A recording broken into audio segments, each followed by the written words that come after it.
Mga taga-mata sa kahoy, akalain nyo nagpadala si Kong Libiste ng 11,000 para sa mga taga-mata sa kahoy. 11,000 na bigas.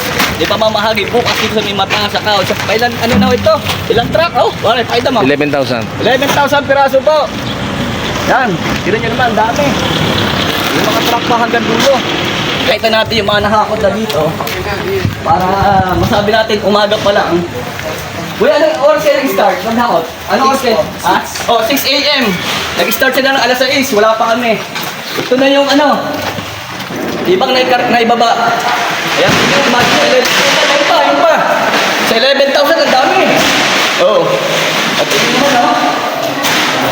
Kaya sa pagkain yan, sa galing. Nasugbo. Ayan, 11,000. Oh. Yun yung mga taga-mata sa kahoy. Swerte nyo, bukas. Ito sinasabi ko, sabi ko malaki, oh. Sa akin, may tatak pa. Ang ito, may tatak. Tapos, ano pa? Kakaunti. Eh, dito, ay! Oh. Kaya swerte nyo, mataas sa kayo. Pasalamat kayo sa may kapal. Blessing to para sa inyo. At hindi ka naman nag-ahakot pa. Oh? Oy, mga nakapukushake yan kanina. Oh, mga nakapukushake. Oh. Interview, buko shake. Ha? Kung nasarapan sila. Ano po? Nasa na? Interview. Masarap ang pukushake. Masarap. Masarap. Masarap ang pukushake. Goods. Masarap ang pukushake. Masarap ang buko shake! Ay, libre! Kami salamat sa inyo, babae. Ate mo, ang dami! Oh, tama ng bigas. Oh. Hello, mataas na kahoy! Yes, mga kamangyan, here in JMI Farm. Yes, mga kamangyan. Totoo po, mga kamangyan, andito kanina sa JMI Farm, mga kamangyan, kung saan ating napapanood, mga kamangyan, ang napakaraming bigas, napakamaraming blessing para sa mga taga-mataas na kahoy. Opo, mga kamangyan, sa dami po nakikita nyo yung bigas, mga kamangyan, ito yung ibabahagi po sa lahat sa mga taga-mataas sa kahoy sa pangunguna po o nanggaling po sa ating mahal na Congressman Leandro Libiste. Kaya mga kamangyan, ang lupit, mataas sa kahoy, napakalupit. Maraming pamilya po ang mabibigyan bukas po dito sa mataas sa kahoy. Kaya mga kamangyan, nakakatuwa at tayo po ay napapunta dito sa JMI Farm para mga kamangyan ating matunghayan dahil for the first time po mga kamangyan, lalo na ho sa ating natutunghayan ang ganitong mga pangyayari at pagtulong, ang ganitong karaming bigas. Akalain nyo, sa buong Batangas ang ating Kong Libiste Leandro ay namamahagi mga kamangyan. Sa panahon ngayon, sino pa ba magtutulungan? Sino pa ba magbibigayan? At sabi nga po kanina ng ina ng mata sa kahoy na marami po mabibigyan ang pamilya-pamilya. Wala pong pinipili, mahirap, mayaman, at wala pong halong politika. Yun ang ginusto ko po at ako'y bumilib sa pananalita po ng ating dating kagalang-galang Mayora dyan Pagpantay Ilagan. Nasa dami nga ng bigas na itong 11,000 na bigas ang maraming mabibigyan. Kaya nakakatuwa mga kamangyan, mataas sa kahoy. Tatanggap hindi lamang po ng sino man dito sa aming bayan, kundi manapay sa buong bayan po ng Matasaka. Salamat po sa mga taong nagbibigay ng pagpapahalaga upang ang aming pong mga kababayan dito sa aming bayan ay maabutan ng tulong at pagmamahal.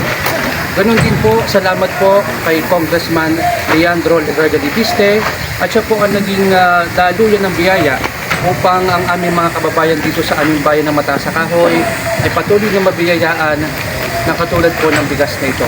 Napakalaking bagay po nito dahil ito po ay malaki po ang maitutulong para po sa mga pamilya na nahigit nangangailangan. At sa lahat po ng ito, ang pag-distribute po ng bigas na ito ay wala pong pinipili. Ito po ay maging mayaman, mahirap, basta po kayo ay tagabayan ng Mataas sa Kahoy, lahat po kayo ay mabibiyayaan po ng bigas na ito.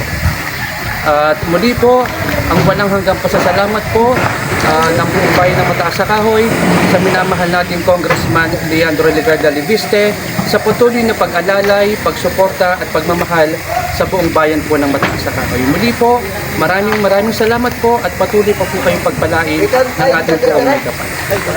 At ayun nga mga kamangyan, inyo natunghayan ang mga biyaya at blessing ng Mataas sa Kahoy. Kaya kung sana makita tayo sa susunod at ito nakakatuwa mga kamangyan sa init ng panahong ito mga kamangyan at naandiyan din ng ating mga kababaihan ng Mataas sa Kahoy at andiyan din ang mga konsyahal ng bayan ng Mataas na Kahoy. Ito yung mga kamangyan ang Sophia Buko Shake ay hindi nagpahuli kasi mga mangyan time hong are mga kamangyan. Ay meron ho kaming dala-dalang Buko Shake, ilang cooler mga kamangyan. At nakakatuwa nga po sa ating kalagalang-galang na Janet Magpantay Ilagan. Ninang, maraming salamat po sa pagmamahal sa Mataas sa Kahoy at sa pagmamahal nyo po sa Sophia Buko Shake mga kamangyan. At inyo pong natimusan sa 200 pieces po inyo na pong binili para po sa inyong mga kasamahan kanina. Nakakatuwa at nakataba ng puso. Kaya matagang Mataas sa Kahoy, maraming salamat. At sa muli natin pagkikita sa lahat po namin nakasama diyan ay kamusta ho kayo at ingat kayo palagi at tayo po ay makikita-kita pa sa mga daraang araw. At syempre sa ating